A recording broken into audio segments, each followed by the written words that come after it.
all three units. None of them owned cars in those days, so the whole backyard became the theater. The elderly landlord, Mr. Barbary, who lived next door, helped to rearrange the fire escapes and scrounge lumber from demolition sites to create a multi-level performance space that one year even included the garage roof. Our thanks to John and Nancy Chenier, the neighbors at 332 Cathcart, who cleaned out their garage every summer to make room for the buffet table where we served dinner to all our guests after each performance. We recently posted all the Ladida scripts and pictures of the plays on our internet site. You can take a look at them by Googling for 334 Cathcart Street Ladida Dining and Theatre Society. In each of the 5 Ladida plays, there is a divine backstory featuring Saul, Luna, God, or Mother Earth. Today's retrospective is introduced by a minor god, Hymen.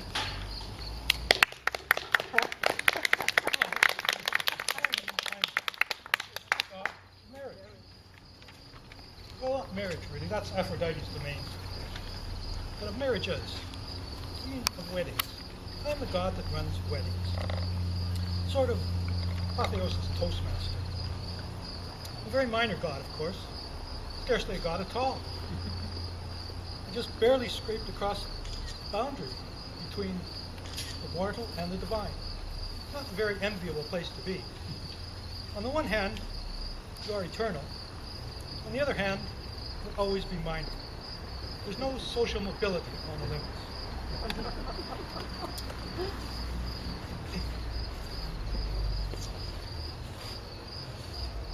Anyway, here I am, stuck forever as a minor god.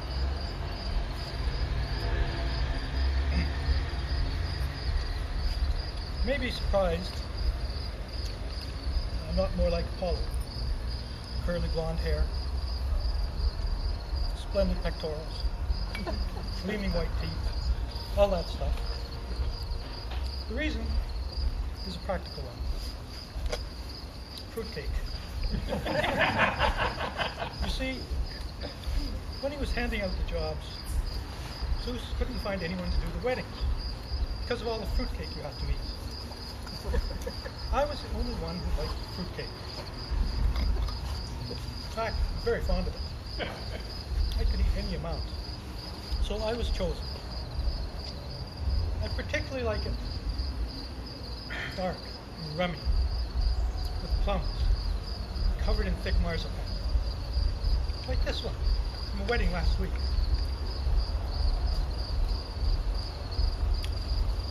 Rude of me to eat in front of you like this, but it's excellent cake.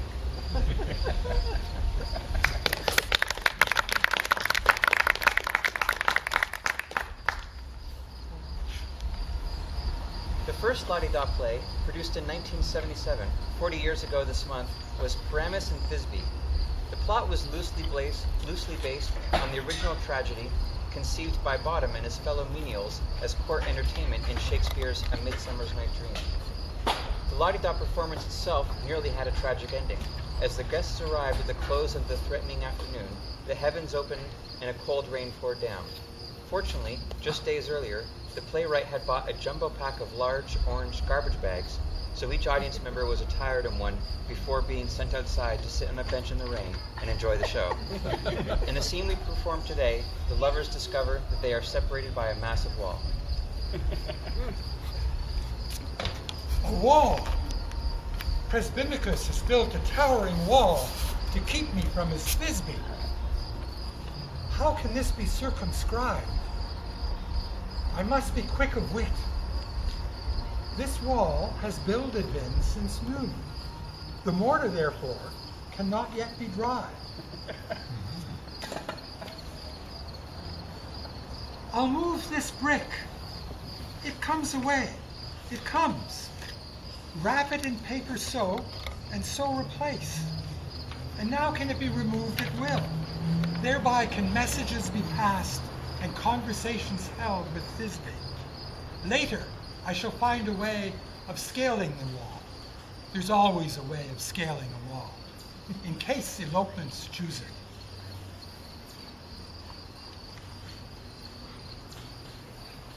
The evening now has come. A wall! I see not how with this unfriendly friendly wall our tryst can be. And yet, I'll sit here a while and dream of him. What is that grating sound? Rodents sure must be gnawing at rocks. No. The brick doth move. What can it be? I'm rigid now with fear. Thisbe, art thou?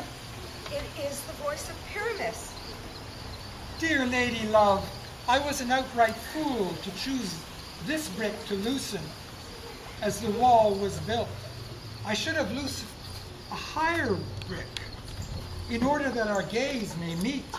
I see but thy matchless ankle here. Give through thy hand. Ah, 'tis Thisbe's hand indeed that does appear. No other hand with such seductive look of delicate plumpness. This hand my universe shall be, and I shall need no other.